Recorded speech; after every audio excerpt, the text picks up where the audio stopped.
Hello, and welcome to Bodhi Unified Flow. I'm your host, Dr. Mari Muthu. We're here to simplify complexity and amplify performance. And today, we're tackling something that affects literally every single one of us, our money. The big question is, why should you invest it? Really, why is it so important? We're going to break down the why, explore the where, and cover the how to get you on the right path. So let's get right into it. All right, here's our game plan for today. First, we'll tackle why investing is so urgent. Then, we'll map out the whole investment universe. We'll look into the steady world of fixed income, the high-growth engine of equities, and tangible assets like real estate. And to finish things off, we'll go through a pre-investment checklist, so you know exactly what to do. Okay, let's kick things off with Section 1, the urgent need to invest. We're going to look at a really crucial idea here, why simply saving your money just isn't going to cut it. So let me ask you something. What if I told you that your money, the money you've worked so hard for, is actually losing value every single day, even when it's just sitting there, safe and sound, in your bank account?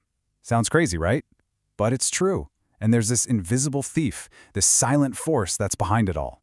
And that force, that invisible thief, has a name: inflation. You've seen it, right? It's the reason that cup of chai that used to be 5 rupees is now 10 or even 15. It's this constant creeping increase in the price of everything. And here's the scary part. It just eats away at your savings. Think about it. If your bank gives you, say, 3% interest, but prices are going up by 5%, well, you're not gaining money. You're actually losing 2% of your purchasing power every single year. You're running on a treadmill and slowly moving backward. Okay, this is where things get really interesting. Let's put some numbers on this. Let's say you're a disciplined saver and you put away 20,000 rupees every month for 30 years, just in a regular savings account. You'd end up with about 1.7 crores. Not bad, right? That's a respectable amount of money. But what if you invested that same 20,000 rupees a month instead? And let's say you got a pretty average return of 12% a year. Well, after 30 years, that pot of money wouldn't be 1.7 crores. It would be over 4.2 crores. Just think about that for a second. That difference, that's the magic of investing. It's the power of compounding, where your money starts making money. It's the biggest, most important reason why you need to invest. So when you strip it all down, it's really about 3 main things. Number 1, you invest to fight back against inflation, to make sure your money holds its value. Number 2, you invest to build real long-term wealth, to let that compounding engine do its work. And number 3, probably the most important one, you invest so you can actually afford your big life goals. Buying that house, sending your kids to a great school, or just having a stress-free retirement. All right, I think we've established the why. It's pretty clear that investing is non-negotiable. So the logical next question is where? Where do you actually put your money? Let's take a look at the map of the investment world and its 4 primary continents, so to speak. So at a high level, there are really 4 main places your money can live. We've got fixed income, equity, real estate, and commodities. Think gold and silver. Now, each of these has its own unique personality, its own character. Some are steady and predictable, others are a bit more wild and exciting. Let's get properly introduced to each of them. First up on our tour, fixed income. If you're looking for stability, this is your first port of call. And the easiest way to think about it is this. When you invest in fixed income, you're not an owner, you're a lender. You're the bank. So what does that actually mean? Well, it's exactly what it sounds like. It's a loan. You're lending your cash to an entity, maybe the government or a big corporation. And in exchange, they make you a deal.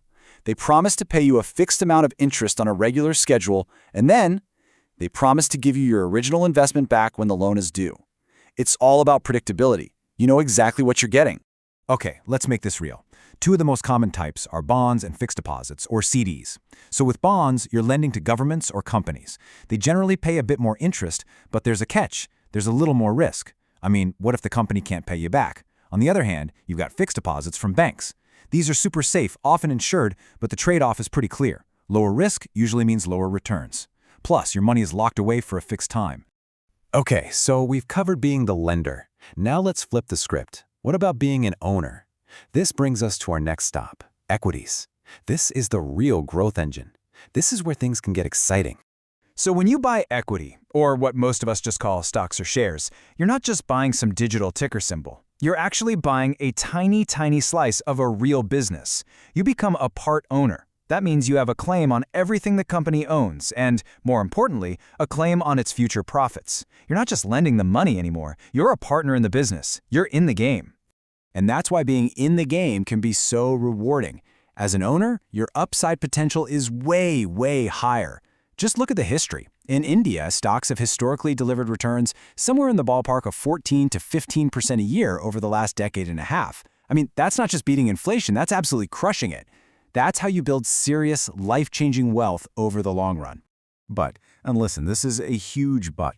With that incredible potential for returns comes much higher risk. This is not a fixed deposit. There is zero guarantee that you'll get your money back, let alone make a profit. The value of your shares can and will go up, and they will also go down. That's the price of admission. As an owner, you get a shot at the rewards, but you also have to accept the risks. All right, so far we've talked about being a lender and being an owner in a business. Now let's talk about owning stuff you can actually touch and feel. Let's move into the world of tangible assets, specifically real estate and precious metals. When it comes to real estate, you've basically got two paths. Path one is the traditional route. You buy a physical property, like a flat or a piece of land. The upside, you're in complete control. The downside, it takes a massive amount of cash, a lot of work, and it's not like you can sell it overnight. Then there's path two, which is much easier for most people. REITs. That stands for Real Estate Investment Trusts. Honestly, the best way to think of a REIT is like a mutual fund, but for properties. You buy a share in a company that owns a whole portfolio of big-ticket real estate. Think shopping malls, office parks, and you get a slice of the rental income without any of the headaches of being a landlord. This quote really nails it when it comes to precious metals, especially gold. Think about it.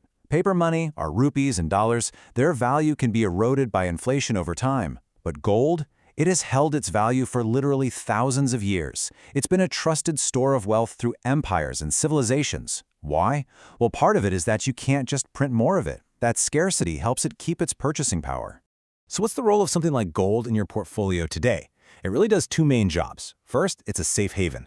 When things get chaotic in the world, economic crises, political tension, people flock to gold for safety. It's like financial insurance. And second, it's an amazing diversifier. You've heard the saying, don't put all your eggs in one basket. Well, gold is a different kind of basket.